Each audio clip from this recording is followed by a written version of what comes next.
Bismillahirrahmanirrahim. Halo, assalamualaikum semuanya. Apa kabar? Kali ini kita akan belajar muatan bahasa Indonesia tema 6 subtema 3, yaitu tentang gagasan pokok dan gagasan penjelas. Yuk kita perhatikan dan simak video penjelasan berikut ini hingga akhir ya. Apa itu gagasan pokok dan gagasan penjelas? Yuk kita belajar.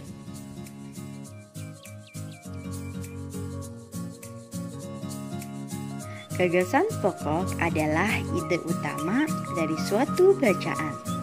Dapat berupa inti atau pokok paragraf. Sedangkan gagasan penjelas adalah uraian atau tambahan informasi untuk menjelaskan gagasan pokok.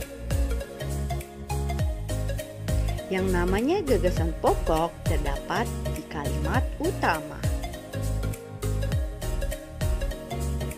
Kalimat utama itu sendiri biasanya posisinya ada di 3 tempat saja di dalam sebuah paragraf, yaitu A, B, dan C. A di sini adalah di awal paragraf, sedangkan B ada di belakang. Lalu C merupakan campuran. Nah, campuran ini adalah A plus B. Saya akan menjelaskan lebih lanjut dari contoh teks di bawah ini. Indonesia memiliki kekayaan alam yang sangat melimpah. Kekayaan alam tersebut terdiri dari kekayaan alam yang bersumber dari darat, laut, dan dari dalam perut bumi. Kekayaan alam yang bersumber dari darat contohnya hasil hutan. Sedangkan kekayaan alam yang bersumber dari laut contohnya ikan, rumput laut, dan mutiara. Sementara kekayaan alam yang bersumber dari dalam perut bumi contohnya minyak, batu bara, emas, timah, nikel, dan sebagainya.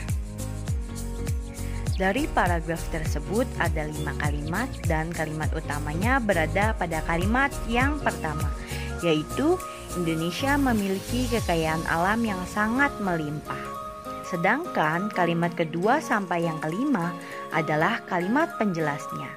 Karena kalimat kedua sampai kalimat yang kelima menguraikan atau menambahkan informasi untuk kalimat utama.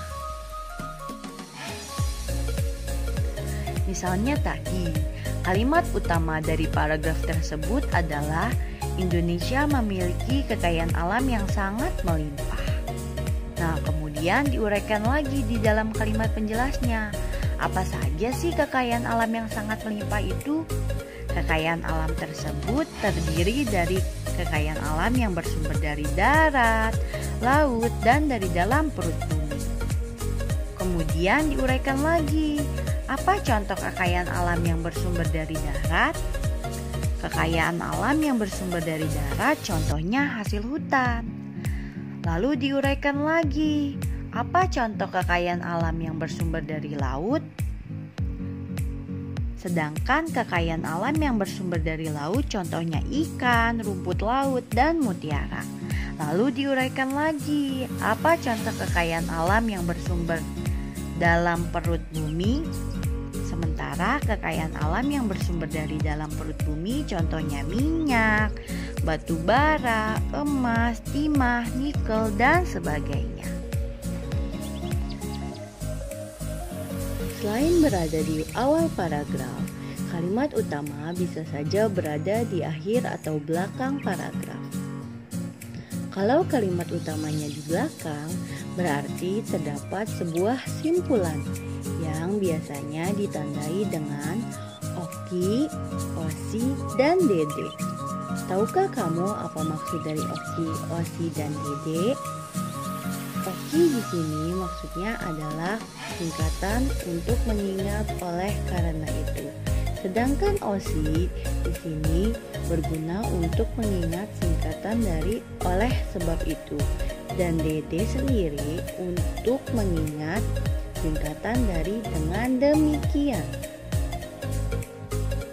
Pada pembahasan sebelumnya sudah saya katakan bahwa jika kalimat utama berada di akhir atau belakang paragraf, ditandai dengan adanya kesimpulan.